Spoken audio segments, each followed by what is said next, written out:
আসসালামু আলাইকুম। কেমন আছেন সবাই? আশা করি সকলে অনেক ভালো আছেন। আজকে আমাদের এদিকে ঝড় হয়েছে। ঝড়ে আমার ব্যাপক ক্ষয়ক্ষতি হয়েছে পেঁপে বাগানের। এই দেখেন গাছগুলো ওই পাশ থেকে ভেঙে এই পাশে এনে ফেলাইছে ঝড়ে। এই দেখেন এখানে ভেঙে গেছে, প্রচুর পরিমাণে ক্ষয়ক্ষতি হয়েছে, অনেকগুলো গাছ ভেঙে গেছে, প্রচুর ঝড় হয়েছে। এই দেখেন এখানে একটা ডালও নাই, সব ডাল ভেঙে গেছে, সব সব ভেঙে গেছে।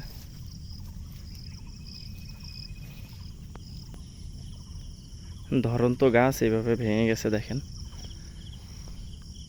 ফল আসছিল। তো এই গাছ কি করা যায় আপনারা একটু কমেন্ট করে জানাবেন। প্রায় 4টা 5টা গাছ ভাঙছে, একটা গাছ ভাঙছে,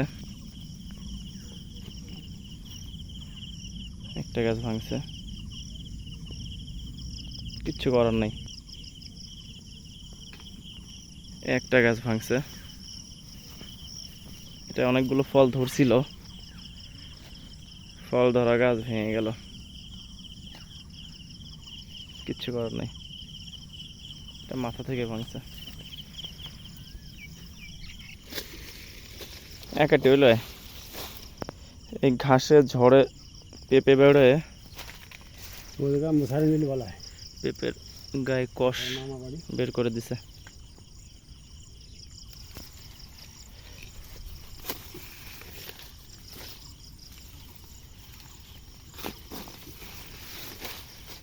জমিতে আগে ঘাস লাগানো ছিল, এই জন্য কিছু কিছু ঘাস রয়ে গেছে।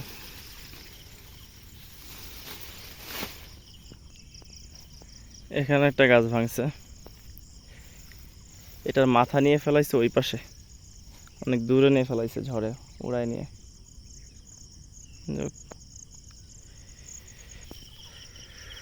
ওভারঅল আমার পেঁপে বাগানে ব্যাপক আকারে ক্ষয়ক্ষতি হয়েছে। দেখি একটু মাটিটা শুকাইলে গাছে সারও দিতে হবে।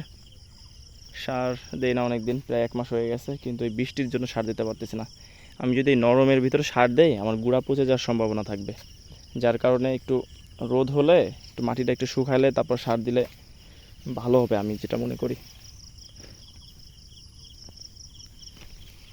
এই জন্য সার দিতেছি না। এ হলো আমার আজকের পেঁপে বাগানের আপডেট। পরবর্তীতে আমার ভিডিও দেখার জন্য আমার চ্যানেলটি সাবস্ক্রাইব করে রাখবেন, যাতে করে আমি ভিডিও ছাড়লে আপনারা দেখতে পারেন। আমি A to Z প্রথম থেকে শেষ পর্যন্ত আমি চ্যানেলে ভিডিও আপলোড করব, আপনারা দেখতে পারবেন কতটুকু লাভ হয় আর কতটুকু লস হয়। আমি আগেও বলেছি, এখনও বলছি, আমার পেঁপে বাগানে 300+ পেঁপে গাছ আছে। তো আমি কত টাকার পেঁপে বিক্রি করি, কত মন পেঁপে ছিঁড়ি, সবই জানাবো আপনাদের, পর্যায়ক্রমে দেখতে পারবেন। ভালো থাকবেন সবাই। আসসালামু আলাইকুম।